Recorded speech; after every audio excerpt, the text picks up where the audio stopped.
As sports history fans, we often reminisce about the legends.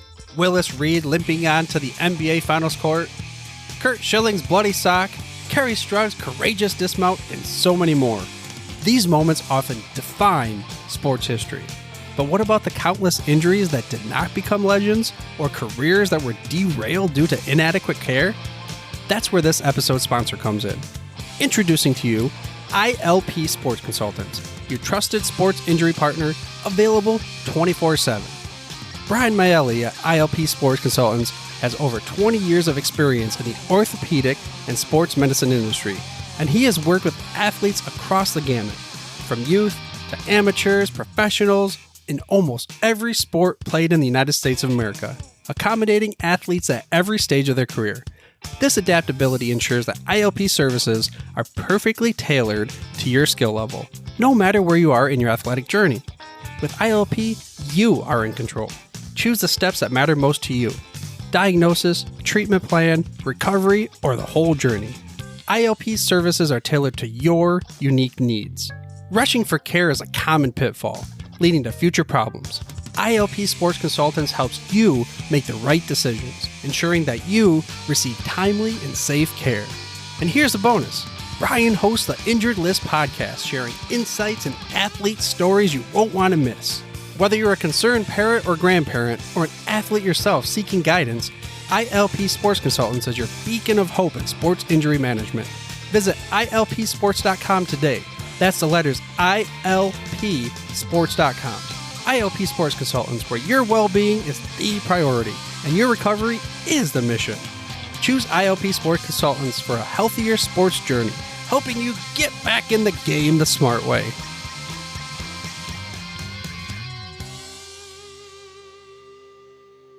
Blog Talk Radio.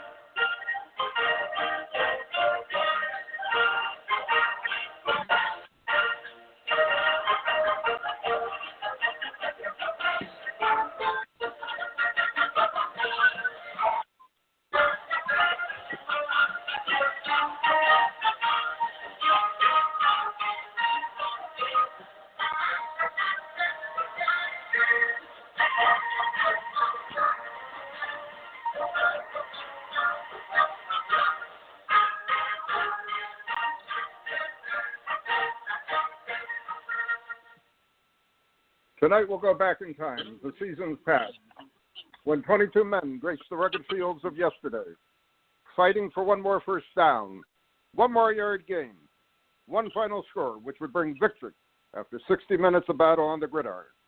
Tonight, we'll explore the world of Gridiron Greats. Welcome to Gridiron Greats Football History and its Memorabilia on the Gridiron Greats Publishing and Broadcasting Network, in conjunction with Swick Enterprises. And we're live from the Wallingford, Connecticut home of Gridiron Greats Magazine. I'm Bob Swick, publisher and editor of Gridiron Greats Magazine, and I'll be your host for the show. Gridiron Greats Magazine is the only publication in America which focuses upon the history and memorabilia of the North American football game since its inception in 1869. We cover 150-plus years of football history and memorabilia, and you can find us on the web at GridironGreatsMagazine.com. It is at this time I'd like to introduce my co-host. He's a senior contributing writer to Gridiron Greats Magazine, a football memorabilia historian, specializing in pre-World War II items, in particular Red Grange, and also Seattle Seahawk items, in particular Steve Larger. He hails from Portland, Oregon, Mr. Joe Squires. Joe! Welcome to the show this evening. Indeed. Thank you very much, Captain. Always a pleasure. Thank you for the intro. And to lead off tonight, we got a very, very special guest that'll be coming on. But before we go into that, there is an incredible bubble, in my opinion, in the sports card world where we're seeing prices, in my opinion, out of control. Mm-hmm. Joe, I'm going to hand off to you. Give us a little background on this. Jeez, we've talked about it a little in previous episodes, but I mean, this is a little bit of get the hell off my porch, you young whippersnappers kind of stuff from you and I, Captain. But I mean, it's tough to see. Just I mean, and football has always lagged behind. The other, what's that sport where they throw the white ball and somebody hits it with a stick? Anyways, football's always lagged behind a bit, but maybe it's people that are noticing that football has value, and it's, and they're collecting it. Maybe people are coming to it as investments. I mean, but as you mentioned, just the price of items just skyrocketing. A couple examples that you and I were talking about prior. I mean, Tom Brady just won a record-setting seventh Super Bowl. Yep. So obviously, a lot of people want his rookie card. What is his rookie card? The 2000 SP Authentic rookie card. It's numbered 1,250. There's only 1,250 in existence, and a PSA 10 right now, you can find it on eBay for $400,000. $400,000 for PSA 10. If you're a Beckett fan, if maybe you don't have $400K laying around, maybe you prefer to live in a house rather than having a piece of cardboard with Tom Brady on it. A BGS 9.5 right now is going for $250,000. $250,000 is what the Bronco Nagurski 9 went for, 8-9 years ago. I used to own this card. I used to own it in a PSA 10. I bought it, I want to say, in 2014 for $3,500, $4,000. And I was happy. I loved it. It was a great card. It's when I was putting together the Hall of Fame rookie card set. About 3-4 years later, somebody offered me $12,000 for it, and I sold it. Yeah, my wife would kill me if she knew that same card would pay off our house now. It's fascinating. It just seems like modern is what skyrocketed. And meanwhile, all of our vintage, nobody's interested in the old timers. Vintage is lagging. I was just going to say that. I'm a little concerned because to see the run-up in modern prices and to see, even though, vintage is still strong, in no way, shape, or form it compares to this run-up in modern cards in a PSA 9 or 10 of, rookies like a Brady or whoever. It's just is mind-boggling to me to see where these prices are going and how long can the market really sustain it. And then conversely, someone spends $400,000 on that Brady rookie, and then all of a sudden the card is worth $200,000. Then all of a sudden the card is back down to $12,000. What happens then? Yeah. And then I always get the argument, well, it's just not going to fall like that. Well, how do you know? I mean, it's amazing, and I agree with you. I'd much rather put $400,000 in a house than I would in a Tom Brady rookie card, even though he's a great player and whatever. It just doesn't do anything for me. You know what I mean? Well, it's I mean, for years I've had friends who collect, baseball cards, and I've just always laughed at them paying, $100,000 for a Babe Ruth card. It's maybe baseball is correctly priced and football's catching up, but I still have a hard time believing something that's 20 years old is worth $250,000. Something that 5 years ago was worth $5,000 is now worth, $200,000. But then again, I have a friend who invested in Bitcoin, about a year ago, and I not a day goes by where I don't get a text message from him talking about the value of Bitcoin. It's a religion. You're either part of it, or you're either in that religion, or you're not. So it's kind of reminds me of tulip bulbs from many years ago. And the other point I want to make, and a couple of people have mentioned this to me, and I have talked to them about it. I think everybody wants to hear your segue into tulip bulbs, Bob.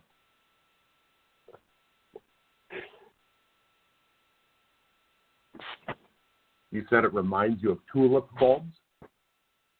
Tulip bulbs, yes. the Holland, the great tulip bulb dilemma. But in any event, somebody brought up a good point. Brought up a good point several weeks ago with me. They feel the best investment to buy right now is any type of limited run wax box. So if a card is printed and it's only one of 1,000, and you can only get the 1,000 in the wax boxes, they feel no matter what the cost of the wax box is, buy how many you can afford and just put them away. Because again, the next Brady could be in that box, and therefore, if you end up having a 1 of 1,000 type of thing, that you're going to be sitting on gold in the long run. And then I say, well, okay, so long as there's a market for it down the road, that's fine. But will there actually be a market for it? You know what I mean? So again, I've been wrong in the past, but this is a little precarious right now with everything going on. Well, and it's not, and I agree with you. But that's more like gambling. And it's not, a rising tide is floating all boats here. It's just the modern is blowing it away. And if you look at the current heritage auction that's going off, I'm tracking quite a bit of football. The most expensive football is the 2000 playoff contender Tom Brady, ticket cards, the non-autograph style. So it's the redheaded stepchild version. A PSA 8 is going for $36,000 right now. And you meander on down to the 9 different Patrick Mahomes cards that are going, and I don't know which one's the big one. This qualifies as another get off my porch kind of attitude. What the hell's his rookie card? Because there are 8 different variations of the 2017 Panini card here. The Panini Contenders Optic, the Panini Contenders Optic Red, the Panini's Contender Auto, Panini's Contender. I can't even get them. I can't even get them straight here. They're going between $8,500 and $26,000, and then you scroll on up to a Jim Brown Classic 1958 Topps and a PSA 8, a beautiful one, $23,000. So a Patrick Mahomes card is going for about what a Jim Brown card is. It's shocking. Shocking. Truly shocking. And, again, I try to look at it optimistically. Maybe this is actually bringing more people into the market. But at the same time, I'm really wondering if it's turning off a lot of people to the market. And therefore, they're not going to try to collect. Again, it's a concerning issue any way you look at it with regards to how and why individuals collect and what they're spending on their collection and so on and so forth. But in this case, to me, it's just so, I don't know, it's out of control almost. I mean, it's mind-boggling to see what's going on here. So, for 4 or 5 years, we've been talking about it being a bubble, and and perhaps this is the new norm. I mean, and who knows? I asked my friend who has, Bitcoin hit 50,000 a day. I asked my friend if he's going to sell, and he said no. He's either going to end up, Bitcoin at 100,000 or zero, and he's not going to sell. So I'm like, oh my gosh, it's like watching somebody at the craps table just keep, rolling the dice. It's you want to pull them away and say, yeah. Anyways, but it's interesting. Is it the new norm? I sold most of my football cards before the bubble. Most of my, modern, my rookie cards before the bubble, but and I've been waiting for them to come back down in the same prices so I could kind of dip my toe in again. But who knows? Maybe the new level for a Joe Namath rookie card is in PSA 8 isn't 5,000 like it used to be. Maybe it's 25,000. Maybe it's 30. Right. I mean, right. Who knows? We have this same show in a year. Yeah, exactly. We're going to be talking about the $1 million Brady rookie, and the $250,000 Mahomes rookie, type of thing. And I'm just saying to myself, good grief. I mean, this makes no sense to me whatsoever. It really doesn't. It's just crazy, truly crazy. I know part of it is people are aren't getting out no shows, so on and so forth. So there's pressure on that. I fully understand that, but I can't see the pressure price-wise justifying what's going on. I could be wrong, but I just can't see it. Been in this hobby long enough to understand, peaks and valleys as far as the hobby's concerned. And again, you go through the peaks of '89 to roughly '92. Then you go through the valley of the collapse right afterwards, and then you go back up into '99, 2000, where it picks up again. And again, we're at that peak beyond the peak. We're on top of the mountain, way above anything that we've seen before. So I don't know. And a little bit off script here, but speaking of heritage, this has been pointed out. But did you know in Heritage there is a ticket stub from one of the first ever Green Bay Packer football games, Sunday, October 19th, 1924. I saw that. Amazing. The Milwaukee Badgers. Are you the high bidder on it right now, Captain? I don't know what the bid is. What is it now? $8,750. That doesn't include buyer's premium. Wow. The original value of the ticket is $1.50. Wow. If you took $87.50 divided by $1.50, I'm just wondering if the price of this ticket stub, that's 5,833 tickets. So the price of this one ticket, not including the VIG, of course, but the price of this one ticket stub covers about 6,000 seats from when the game played almost 100 years ago. Right. Who would have known value. People back then? Yeah, all they had to do was walk around and grab ticket stubs. It's funny. I don't think we're going to see this again because now people save everything. I mean, I save my concert stubs, my movie stubs, and I know those aren't going to be worth anything. They're cool. But who would have known? 100 years ago, all these ticket stubs would be worth something. It's kind of funny. It's part of memorabilia and part of collecting. And again, there's demand for something. The price will go up for it, and that'll be it. And I have always said all along, programs, ticket stubs, pocket schedules are very underappreciated and undervalued at this time. I still maintain that. So, all right. At this time, our special guest is waiting. I'd like to introduce him to our show this evening. He is a newly installed member of the Ford Hall of Fame at the Professional Football Hall of Fame in Canton, Ohio. He's a well-known guest to our podcast and to the magazine. I'd like to introduce once again Cleveland Browns super collector, Ray Showdog Frisbee. Ray, welcome to the show. Hey, man. Hey, every time I hear that intro, man, it gets better and better. Hey, thanks again for having me. Never gets old, does it, Ray? It doesn't. And, Ray, I got to tell you, congratulations. I'm so happy for you. And tonight's show is basically going to be about you. Joe and I got a drink here, my cigar. I'm lighting up stuff, and we're going to segue into an experience of a lifetime, and we're going to let you do a lot of the talking. And for those individuals who listened to our podcast a couple of weeks ago, and I did get some feedback from people. They did find where to vote. They were voting for you. They were very happy when you won. And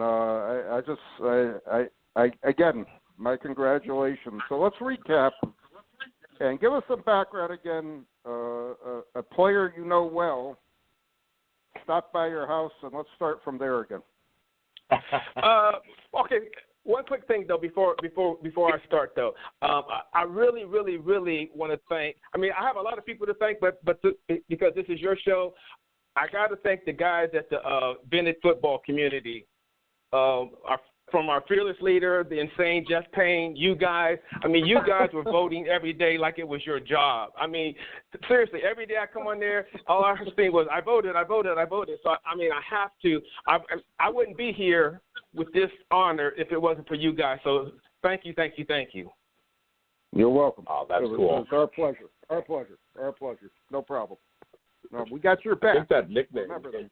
I think that nickname, Insane Jeff Payne, has some sticking power. By the way. Well, hey, and it popped in my head just as I was about to say his name. It's just something that the Insane Jeff Payne. He's our fearless leader. But to your original question though, I entered the Ford Hall of Fame contest, not really thinking anything was going to happen, and I ended up having the GOAT, number 32, Jim Brown, come to my house. And it was, it's still, I can't, like right now talking about it, I'm reliving the whole thing over again. It was just that good kind of experience. Good. Go for it. Oh, man, it's huge. To have Jim Brown knock on your door, that still gives me goosebumps, right? That's great. Hey, both of us. So he comes to the house, and the Ford Hall of Fame people, for those who didn't listen before, the Ford Hall of Fame people, they set me up. And after talking to other finalists, they pretty much did everybody the same way, because they wanted to see, that surprise. But they got me really good because they made me think that I was like one of a couple thousand people, that this was just part of the next phase of the contest. Whereas in reality, I was one of the 6 finalists, and Jim Brown was coming to my house to tell me that. So me thinking that this was just a normal formality, they were here, they were filming, they did an interview, and then we broke for lunch. And then after lunch, one of the staff members, they called into the back room, and they said, hey, somebody's at your door. Were you expecting somebody? And I just assumed that it was, either somebody from their staff, a cameraman, somebody that got locked out. And I go to the door, and there in his gold Hall of Fame jacket is Jim Brown. Oh, my gosh. Wow. Unbelievable. Just incredible. Right. Jim Brown, literally the ultimate Hall of Famer, the man who embodies the Hall of Fame, knocking on your door in your house. So then at that point, I was like, well, is this how? Are you telling me that I won? Because I couldn't see it getting any better than Jim Brown coming to my house. But then, I was one of the 6 finalists, and then that's when all the voting started, and that's when you guys came in, and that's when the military community came in, and that's when friends and family came in, and last but not least, but most importantly, that's when all the Browns fans came in. And when I say they came in, man, I was hearing from them from Australia, Browns fans in Europe. I was hearing from them from all across the country, wishing me well. So it was really a humbling experience, because just to think that all these people were turning out for me, I still can't wrap my head around it. But it happened. Go ahead. What was interesting, I was looking on the Browns website. They had a lot of publicity for you on it, which was nice to see, because they were actually encouraging people to vote for you, and that was good. I'm glad they did that. That was important. You are the super fan of the Browns, and they need to realize that. They do realize that, and then I'm glad to see what they did for you on the website. That was important as far as I was concerned. Right. Yeah, they I know they put it on Twitter, and they put it in the Browns report. Right. And they put it on the main. They also put it on the main Cleveland Browns website, which is huge. So the Browns bent over backwards to help me as well too. I even got a shout out from Joe Thomas and Clay Matthews' daughter. So everybody was chipping in. Wow. Correct. Everybody was chipping in, and everybody was turning out and supporting. So it was just an amazing experience, and so then they narrowed it down to the final 3, and there was a little more voting, but they changed the format this year. And basically what happened was they said, okay, all three of you are guaranteed the trip to the Super Bowl, but all three of you aren't guaranteed the knock on the door. And the way they explained it to us, they said, well, what we're going to do is we're going to interview you, and normally what happens during the interview, you'll get the knock on the door, and Dave Baker will come in and, congratulate you. And as it would be, I was the first to go, and we did this interview, and it seemed like they were stretching it out, and the interview ended with no knock. so I'm sitting there, and 5 minutes go by, 10 minutes go by, 20 minutes go by, a half an hour go by. And by this time, I'm in there sweating bullets. And I'm just, I just got to the point where I said, well, you know what, this has still been an amazing experience, and they can't take away Jim Brown coming to my house. So right. By the time, and just as I was ready to give up, I hear the boom, boom, boom, boom, boom. I was like, oh, man. So he comes in, and he said some things to me that I hadn't even thought about, because he said that you're no longer a representative of just the Cleveland Browns. You now represent the NFL and the Hall of Fame, and this is going to change your life.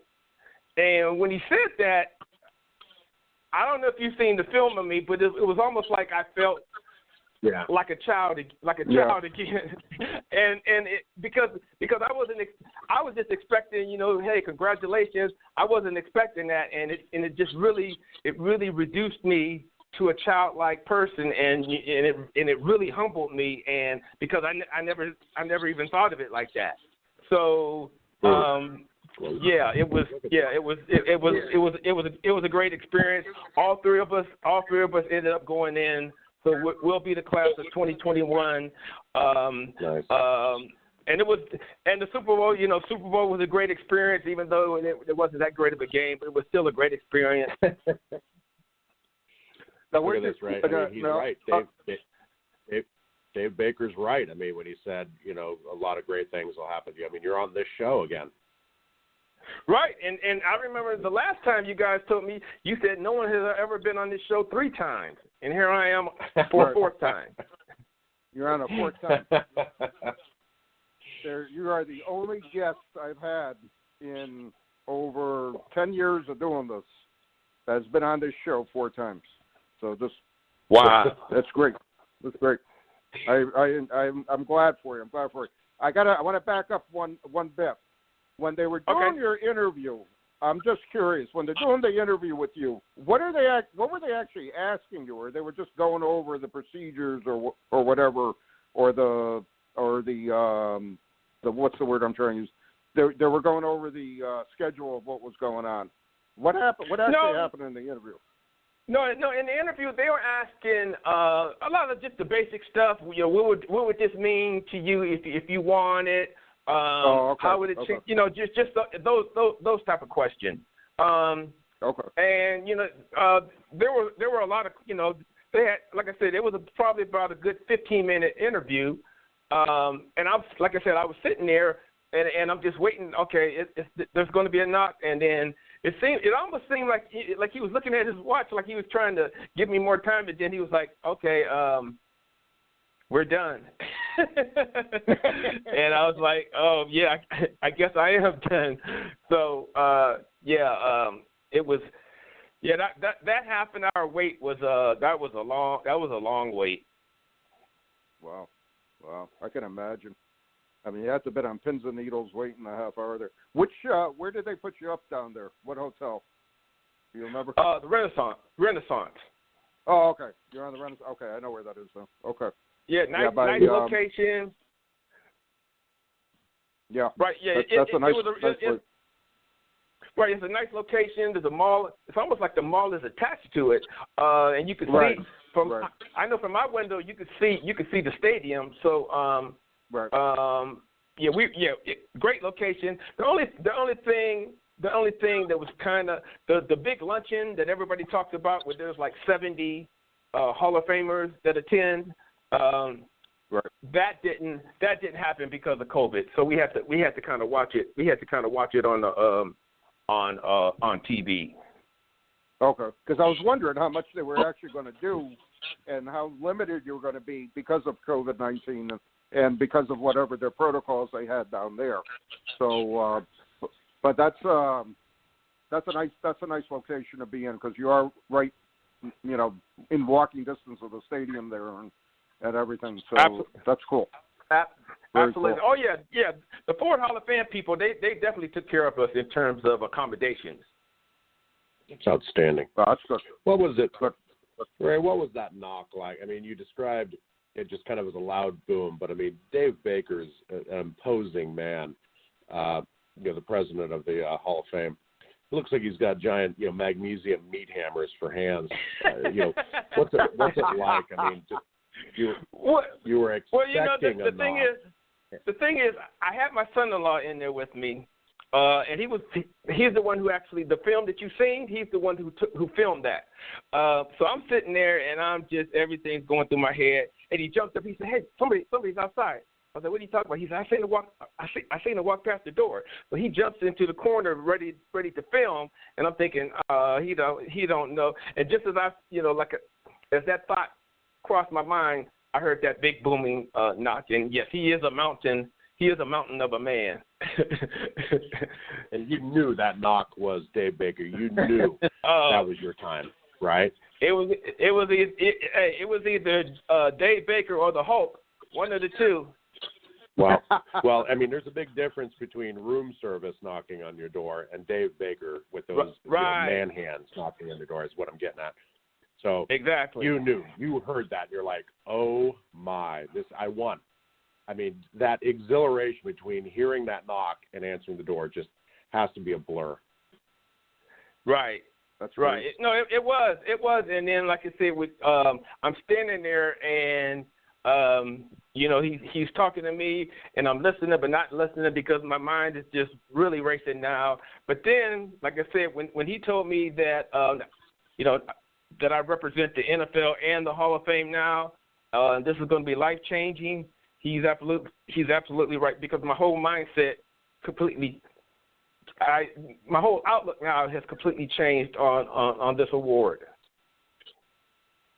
Now, do you think that you've gotten more or desire to collect more, or are you?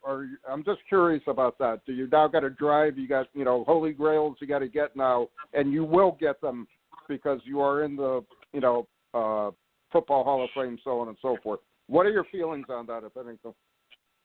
Well, the collecting, I mean, come on, you always got to feed the beast. So that the collecting part of it never goes away. Because okay, once you get the one thing, then you just shift to something else. So that's going to never change. Okay. All right. So do you know what your display is going to look like? I mean, you actually get a display in the Hall of Fame. This is, I mean, you've described it as legitimate Hall of Fame. When Dave Baker knocks, I mean, you are getting a display. What does that look like, and where is it located? Well, from my knowledge, I get to set up a display, and it's there for a year. And then after the year is up, they give everything back, and then you get a permanent plaque. And see, that's the part that I'm still not quite sure about. The after the year, and I get my display back, I'm not sure what the permanent thing looks like. If it's a display, if it's a picture, I'm not sure. But I do know that I get to set up a display, and I can put anything that I want in it, and it's there for a year. Wow. And I still think you should have hit Jim Brown up for that gold jacket while he was in your basement.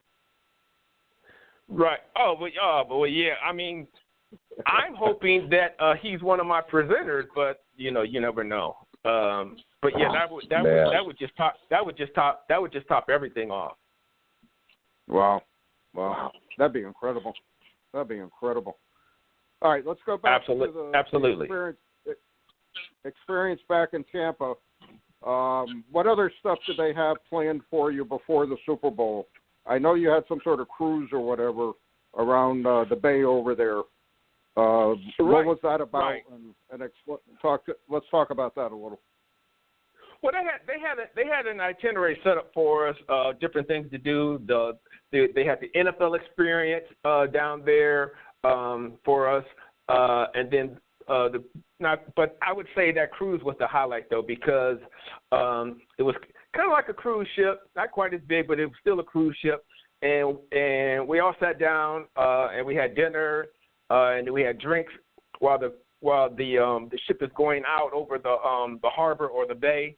Right. And then, the sun is going down, and I'm looking over, and I'm like, why did I bring my son-in-law? But no, but the ship is going out. We finished dinner, and we had drinks, and then it was on the top deck that was open. They had a DJ and music, so we're out there dancing and everything, and then all of a sudden, it's dark now. The ship stops, and then there was this massive firework display. So that night was great. But it's funny though, because obviously everywhere I went, I always have on my Browns gear. I had so many people come up to me, not that they recognized me, but they were just, "Oh my God, you're a Browns fan! I'm a Browns fan too." And then they're just going on and on and on. And it was almost like on that ship alone, there was probably like at least 6 couples that came up to me that were Browns fans. Cool. So cool. We're everywhere. But yeah, that cruise was probably, besides the game itself, that cruise was probably the highlight of the trip. Yeah, I was cool. going to say that's a nice cruise around the bay over there. We have family down in Tampa, so we were going down there before when we could travel at least twice a year. And we've seen that cruise, similar cruises like that go around, and the fireworks displays. It's very, very nice, to say the least. Yes. So. Absolutely. That's good. That's good. Ray, you got to know the other two, finalists, the guy from the Raiders and the lady from the Cardinals. I mean, congratulatory. I mean, good camaraderie, friends for life. How was that? Yeah. Well, me and Chrissy, the young lady that from Arizona, me and her, we kind of befriended each other when we immediately became finalists, and we were talking about some things, different charity things that we wanted to do. So we were already Facebook friends and social media friends. And Wayne is just the kind of guy he looks like this big teddy bear. And he's nothing like the Violator character that he plays. Right. So it's a contrast, but no, yeah, that's my new brother and sister for life, because we're going to go in together. We got some things. I think we're going to do. We're going to do a comic book for charity. We got some things in the works that we want to do, charity wise. So yeah, we're definitely brothers and sisters for life. That's great. That's great.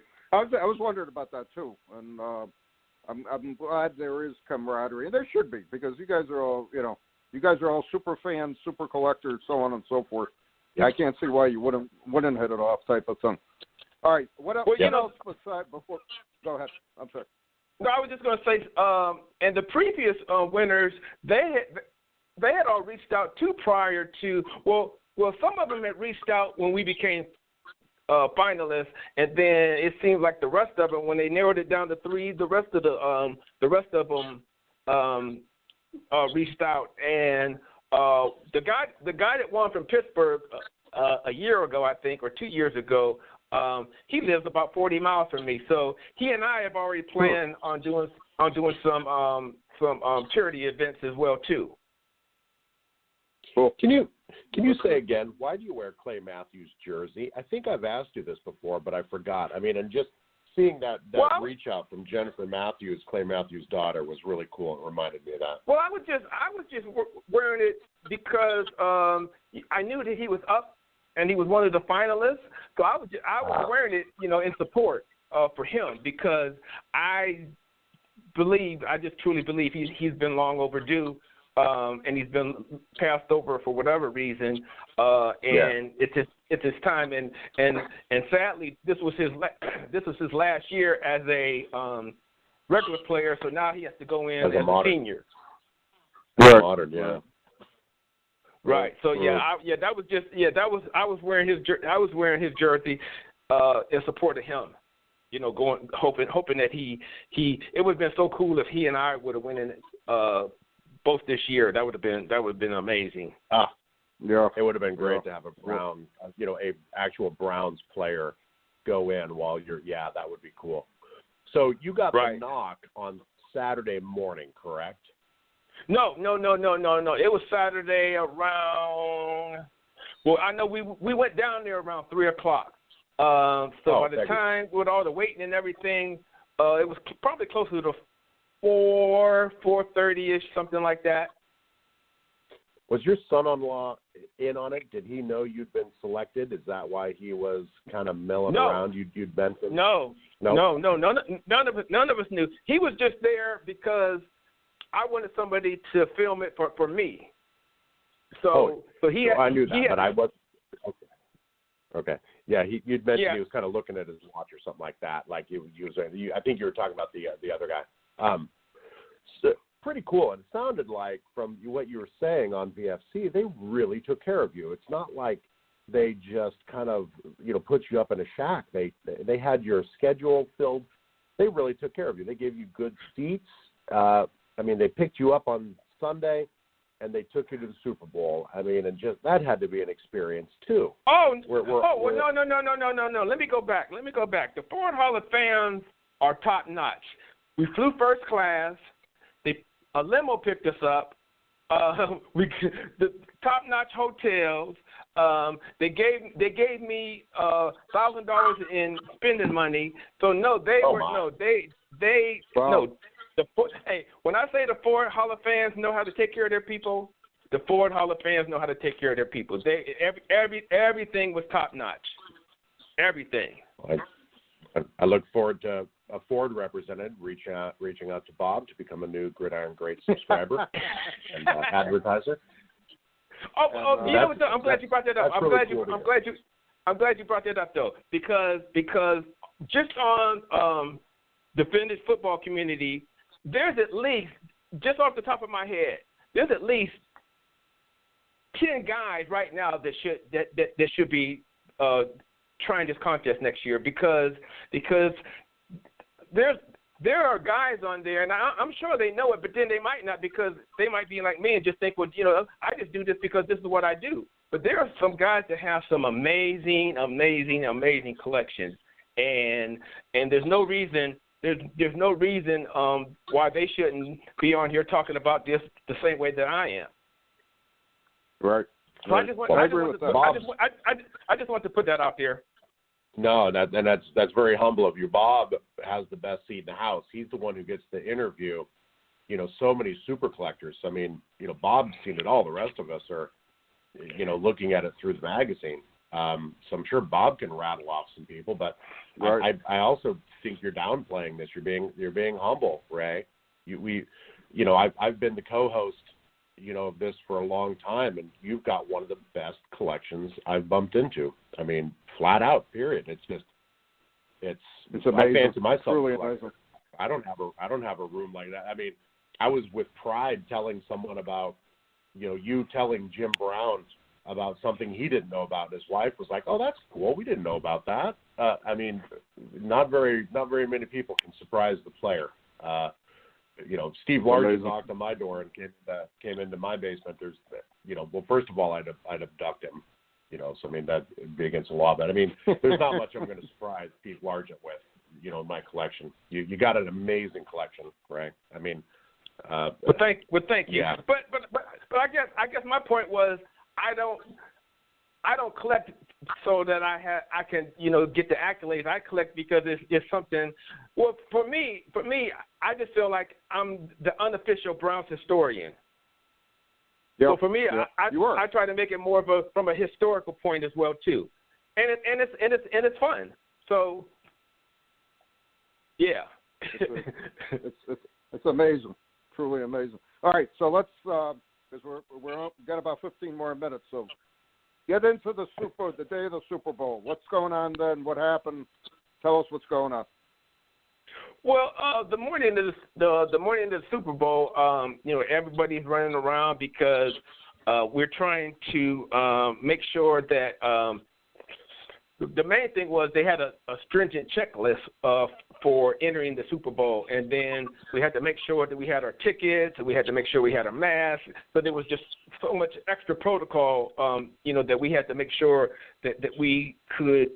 Because the one thing, we didn't want to get all the way over there and then get denied entry and then have to come all the way back or whatever. So, that part of it was really important. And then once we got all that worked out, it was just a lot of sitting around and waiting to go over to the stadium.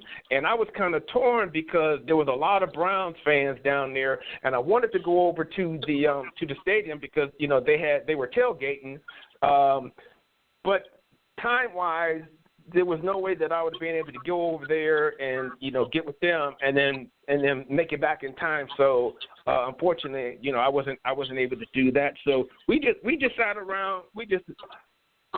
I would say probably maybe a couple of hours we sat around, and then the limo bus came and picked us up, and then we all went over there, and it was just it was so many people, and I'm sure.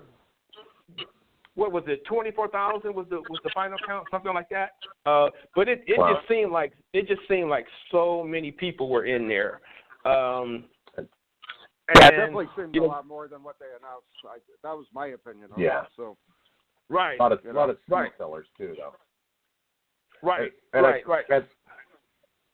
And Ray, I think what Bob was asking was kind of intimating, but he's too shy to ask is, how was the halftime report? Bob's a big, The Weeknd fan. He wanted to know. I mean, just personally, well, okay, I'll put it on past years, and when you look at it, but I understand because of COVID, they couldn't do the full out thing that they wanted to do. Yeah. I just thought it wasn't that great. I didn't get the underwear on the head thing. So I mean, I thought let's put it like this. I got more excitement out of the flyby during the national anthem than I got for the halftime. Yeah. It's always it's something about that. It's something about the flyby. Maybe because I'm ex-Air Force, but it's something about that flyby. Right. It's something about that flyby that always gets me. Yeah. Somebody locally asked me here, about the halftime show, and I said, number one, I didn't even know who the person was. I had no concept whatsoever what he was actually saying, so nothing really made sense to me. So I think I tweeted, I wish there was a marching band at a Super Bowl halftime show again. At least I would have. At least I would have known what's going on, and I would know what was going on again, and I probably would have enjoyed it. So oh man, that was brutal. But I do agree with the. I thought it was a great show. I can't believe I'm the only one on here who thought it was a great show. I thought it was very entertaining. I liked it. There's some aspects to it I don't get, but it was great.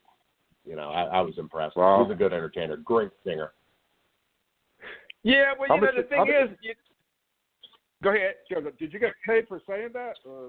What happened to? Well, the thing is, sponsored by Ford. The thing is, at Tampa Stadium, the end where the ship is and the cannon is that they shoot. Okay, so that was right behind me, and he was singing right next to the ship. They had built a platform or whatever, but that's where he was. So I basically had to turn around and lean back to see him, and it was hard. It was hard for me to take.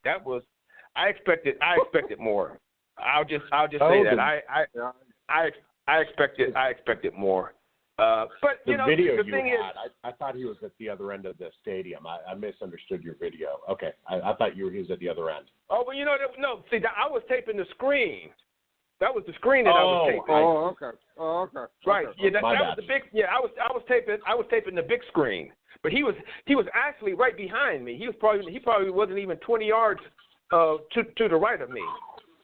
Well, Oh wow. But yeah, no, but you know, it still didn't take away from the overall atmosphere. I mean, no, it just if the game could have just been a little bit closer, but you know, it is what it is. To be honest with you, it reminded me of Baker Mayfield the year before when he didn't have any tackles, and every time he got the ball, he was running. And that's pretty much what Mahomes was doing the whole game, running. Right. Right. That defense made him look tough. What an amazing thing! I've never been to a Super Bowl. I think a lot of people haven't. Just the energy. I mean, just what's going on in the city prior to the Super Bowl. You know, the lead up to it. I mean, but what I've heard from a lot of people is once the ball gets kicked off, it's just another football game.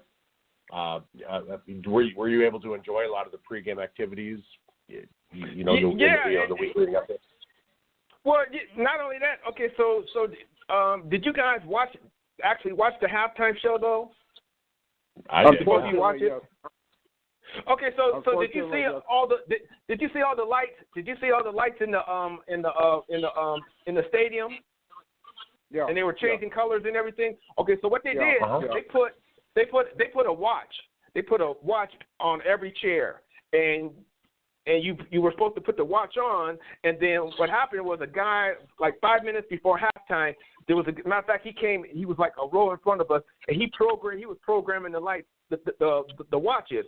So they went from red to blue to green to white. So everybody had a watch. So what you were seeing was everybody had a watch band on, and they said once the show starts, hold your arm up in the air, and then that's the effect that you've seen. And I thought that was pretty cool, as opposed to everybody holding up. Old school, holding up your lighter, like they did at the old rock concert. I guess I'm showing my age. That part of it. I'm right with you, Ray. So I mean, I'm right with you, age-wise, I think. So I mean, I remember that too. So, but I figured it was. That was pretty cool. Program like that.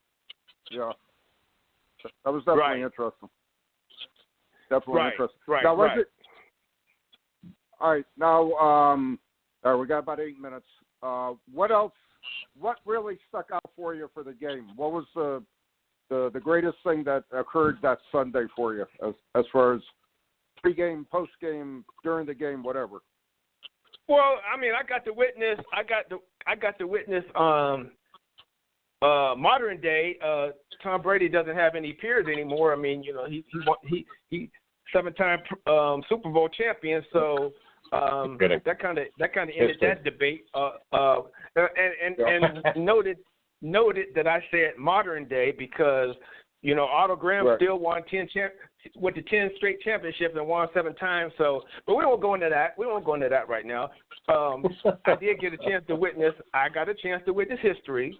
So that was that was great. I was thinking about getting Tom Brady to autograph the Super Bowl program, but after I seen his prices, I think I'll pass. Wow, man, that guy is making a killing. But hey, free enterprise. No. He needs the money. I guess. But yeah, I mean, that was probably the biggest thing that stood out that I got selected for the Hall of Fame, and I got a chance to witness history. Yeah, that's cool. And I gotta say this: your Super Bowl ticket is going to be one of the rarest tickets of anyone in the history of the Super Bowl because there were so few of them as compared to. You know? There were no tickets. So this was the first ticketless Super Bowl. All the tickets were on your phone. Oh, wow. I So know I know that. Yeah, that really, there was not one ticket made for that game. Wow, that's sad. Wow, I did not realize. Right. Wow. Right, and so from a collector standpoint, that really kind of blows because it's like I got the program, but no ticket. I guess I could take a screenshot of the ticket on my phone and then print it out. Yeah, print it out. I would do that. Right. Because again, I'm just shocked that they would end a run of Super Bowl tickets like that. I'm just shocked by it. That's amazing. Truly amazing. Well, I'm sure. All right, so I'm sure COVID had a lot to do with it. Yeah, I can tell, but it's still they could have made arrangements on it one way or the other. All right, so you're completed with the game. Game's over. When did you fly back, on Monday, or did you have another day of rest, or what? How did that work? No. We flew. Everybody flew out. Well, we were lucky. We flew out Monday late afternoon, whereas some of them flew out like 7:00 Monday morning. But we didn't fly out until like 3:00. 3:00. That's good. Right. Yeah, because that's you're close to the airport there, anyways, one way or the other. So, but I know what it's like flying those early flights out of Tampa to Bradley here in Hartford. So it's a pain in the neck, to say the least. All right, so completed everything. Everything was good. And what other things can you say about the weekend? Anything else you want to go over, talk about, or anything else that really sticks out in your mind that you want to share with our audience? No, well, the thing is, the three of us, me, Wayne, and Christy, we really got a chance to bond and hang out and have a lot of fun. So, I mean, that time was invaluable as well too, because I probably won't see them again until the Hall of Fame in August. So, which, by the way, you guys are coming, correct? I have no idea. Did we get tickets? What's going on? Trying to go to Chicago, yeah. I mean, that's when the National is, and it's usually the same weekend. Yeah. Oh, wait a minute. The Nationals. Wait a minute. They're having the Nationals in Chicago this summer. They're going ahead with it. Yeah. Yes, sir. If everything goes playing in Chicago. So I don't know how they're gonna. Again, I don't know how. Now, when are you getting inducted? That Sunday or Saturday? See, I'm not sure, but I know it's always first week. It's that first week of August. Right, and it's normally the same time as the National, so it'll be interesting. Correct. Because I can always remember. I can always remember running when it was in Cleveland, running up to the Nationals, and then running back down to the Hall of Fame, and then running back to the Nationals. Right. Exactly. I remember. You were talking about it there too. I remember distinctly saying you had to run out for the ceremony and then you came back the next day. So that's pretty cool. Right. Well, I think all in all, Ray, we got about 2.5 minutes. You really deserved it. I'm so happy for you, and I'm just glad. I always say this: good guys do win. I always say that. And you just got to believe in what you're doing, and you had a good backing, and I'm real happy the Browns backed you, and they were proactive about it. And your buddies here, we were proactive for you too. So everything worked out well. I'm glad you got it. You deserved it. If anybody deserved it, I don't care what anybody says. You are a super collector if there ever was one, and that's just my honest feeling. So. Well, I appreciate that, guys. And like you said, you guys were voting every day. Oh my goodness, you guys were voting every day. So again, I really appreciate that. Especially the insane Jeff Payne. Well, his new name. Ray, will they ever tell you what the results were, like what the final tally was? No. Nope. Yeah, I would have been curious about that. That would have been interesting. Would have been interesting. Well, you know that's only one third of your overall score. Oh, really? Okay.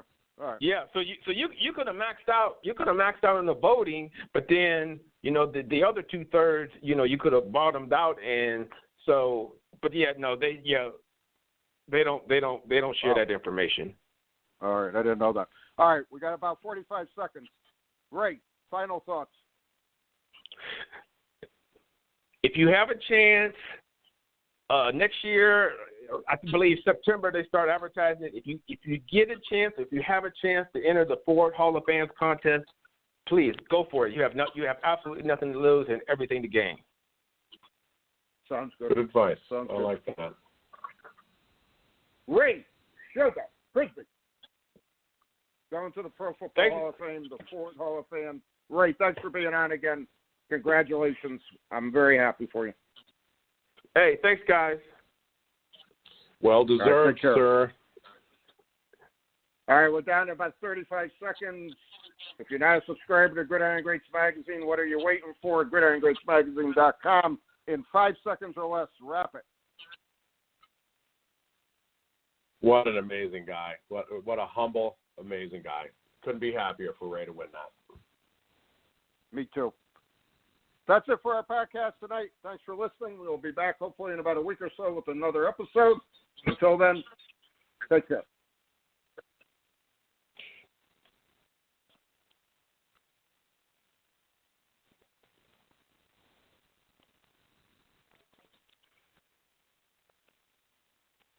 Hey there, sports history fan. This is Arnie Chapman, aka the Football History Dude, and I wanted to thank you for stopping by to listen to another episode here on the Sports History Network.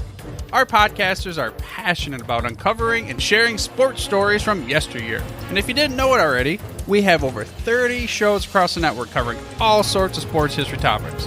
In fact, here's a glimpse into one of our awesome podcasts here on the network. Each week, the official Football Learning Academy podcast will take you deep into the history of pro football through interviews with players, coaches, or administrators in the NFL, as well as interviews with Pro Football Hall of Fame selectors, authors, and historians. You'll learn how the game evolved and important moments that shaped the sport into what it is today. And don't miss the Pro Football History Nugget of the Week. Listen to the official Football Learning Academy podcast on the Sports History Network. How about that? I bet you're super hyped to go listen to that new podcast, right? Well, to learn about this show and all the other podcasts on the network, head over to sportshistorynetwork.com/podcast. Again, that's sportshistorynetwork.com/podcast. Head over there today to find your next favorite sports history podcast.